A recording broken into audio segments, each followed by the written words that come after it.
Today I want to answer the question if sex is sufficient grounds for adultery.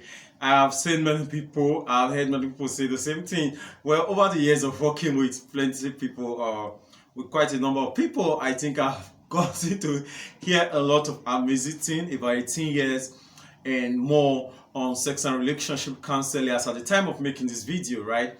Okay, so I've heard some men who say that the reason why they're cheating on their wives is because they don't want to stress her, is because she cannot give them the amount of sex that they need, that usually she's usually complaining of tired, this and that. So what they do is that in order not to be stressing her, in order not to be belaboring her with sex, and what the option for them is to find somebody who will be meeting that particular need, so that they don't get to continuously having issues with their wives, right? And so I've had people ask me, is this legitimate? Is this proper?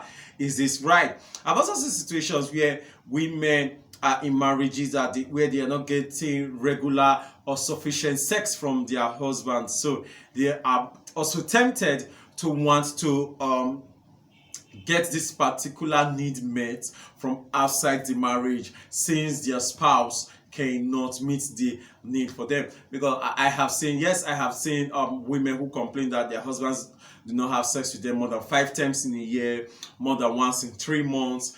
So it is not just men complaining about their wives. We are also having wives who are complaining about their husbands. For those people, I always say something that two wrongs don't make it right. That okay, he's doing something wrong or she's doing something wrong does not necessarily mean that if you do something wrong, your wrong will be justified. I have learned that as somebody who is a minister and also somebody who is a lawyer, that the fact that one person is doing an unlawful thing does not make your unlawful act lawful.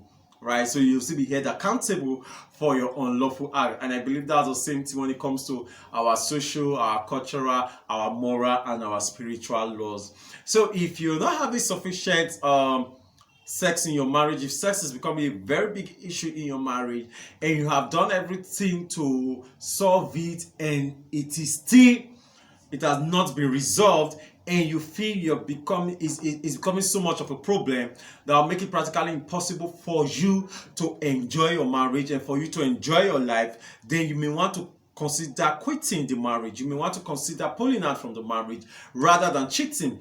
For me, personally, I believe that it is better to divorce than to commit adultery.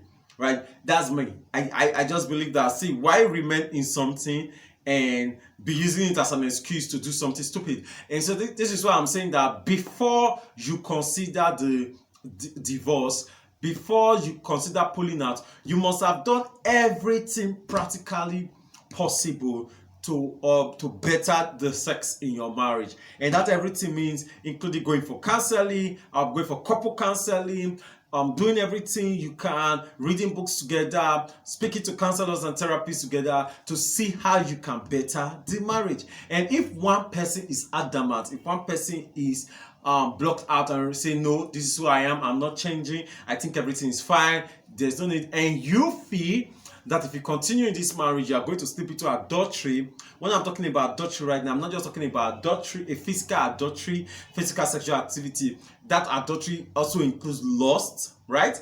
Because lust is part of adultery. Flirting, affair is a part of adultery. Adultery is not only when the penis enters the vagina, right? It's not only when you just have physical sex. So sexting is part of adultery. Telephone sex is part of adultery. Lust, Jesus says, is adultery, right? So if you have this belief that, with the way she's going about it, with the way he's going about it, I don't think that we are going to ever have a headway. We have been on this for several years, and you're not saying that you're going into adultery, then I think it may be better that you pull out. It may be better. It may be better that you consider the option of divorce rather than committing adultery. That is my take. That's my personal take. Many other people may think otherwise, but I think it is better that you quit a job than stay in that job and be rude to your boss and not be doing the work you're supposed to be doing, right? I believe it's better for you to quit a community than for you to be in that community and yet you are not part of the communal life, whether the community is an association, it's a club, or it's a religious body. That is the same belief I have when it comes to marriage. If you're not willing to make your marriage work, if your marriage is refusing to work, or the other person is not willing to make it work, do not use sin. Do not use another wrong to try to better things. Like, okay, because she's not giving me sufficient sex, I'm going to be committing adultery. I'm going to be finding somebody else to be having sex with just to see how I can fix things up. That would be wrong. That would not be proper. So that's why I am saying you may want to consider divorce. If you're not wanting to consider divorce, then don't commit adultery. Stick to your spouse the way he or she is. My name is El and I'm alright. Remember to subscribe and share this video with your friends so I get to learn the same things that you're learning. If you drop a comment or you send a WhatsApp message, I'll be the person that will respond to you. And not just that, I want you to check the description section because usually sometimes we hide some gifts there for you that you may not want to miss, right? Thank you so much. Like this video, share it with your friends. You rock.